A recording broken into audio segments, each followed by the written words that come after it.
I lied that my husband was abusing me. Now he is in prison. I wake up every morning with a heavy heart, knowing that the man I once loved is sitting in a prison cell because of me. I lied. I told the world that he had beaten me, that he had broken my ribs and bruised my face. But the truth is, he never laid a hand on me. I wish I could say that I didn't mean for things to go this far, that it was all a mistake, but that would be another lie. I wanted revenge. I wanted to make him suffer for what he had done to me. Not physically, but emotionally. He had betrayed me, and I wanted to break him the way he had broken me. Now, years later, I live in Europe, far from the dusty streets of Bridge where it all began. But my past haunts me. Every time I see a news report about a man being falsely accused, I feel my stomach tighten. I wonder if he sits in that cell every night thinking about me, cursing my name. I wonder if he'll ever forgive me. A marriage built on love and lies. I met Tinashe in 2006 when I was just 22 years old. He was everything I wanted in a man. Charming, hardworking, and most importantly, he loved me. When he asked me to marry him, I didn't hesitate. We had a small wedding in Bridge, and for a while, life was good. We ran a small business together, buying goods from South Africa and reselling them in Zimbabwe. It wasn't easy, especially with the economic crisis at the time, but we made it work. He was my partner, my best friend. But things changed. Tinashe started spending more time in Messina, South Africa. He said it was for business, but I noticed small things. The way he guarded his phone, the sudden late nights, the scent of unfamiliar perfume on his clothes. My heart told me what I didn't want to admit. He was cheating. I confronted him, but he denied it.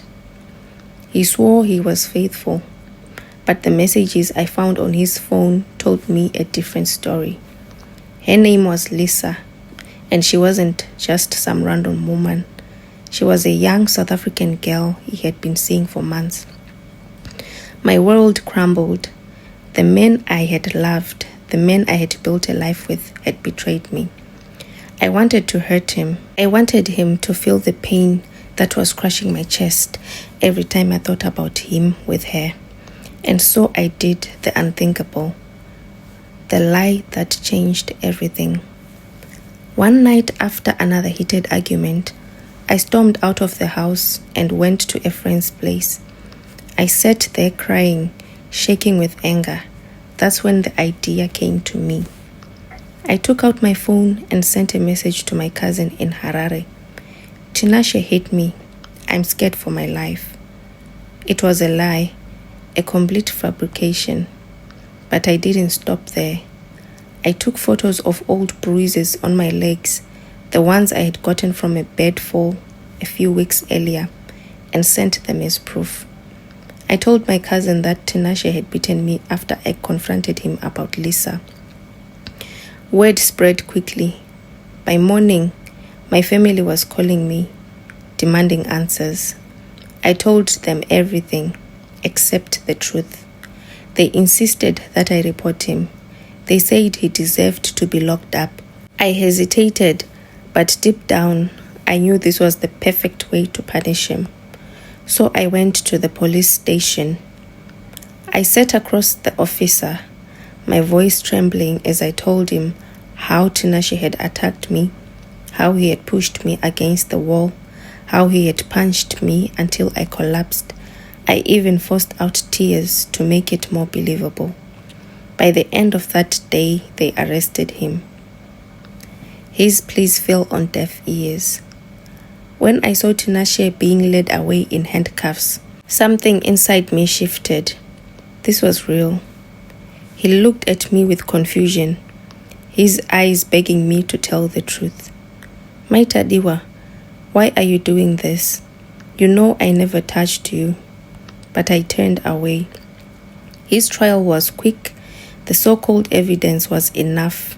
My bruises, my statement, and my tears in court sealed his fate. The judge sentenced him to 8 years in prison. His family was devastated. They pleaded with me to retract my statement, but it was too late. I had already gone too far. I let an innocent man go to prison because of my pride. Running from my past. I thought I would feel satisfied. I thought revenge would taste sweet. But as soon as the cell door closed behind him, the guilt began to eat me alive. I left Zimbabwe in 2011 and moved to the UK. I told myself it was for the best, a fresh start, that I wanted to escape my past. But the truth is, I was running away from what I had done. I got married again, but my second husband never knew the real me. I never told him that I had put a man behind bars with a lie.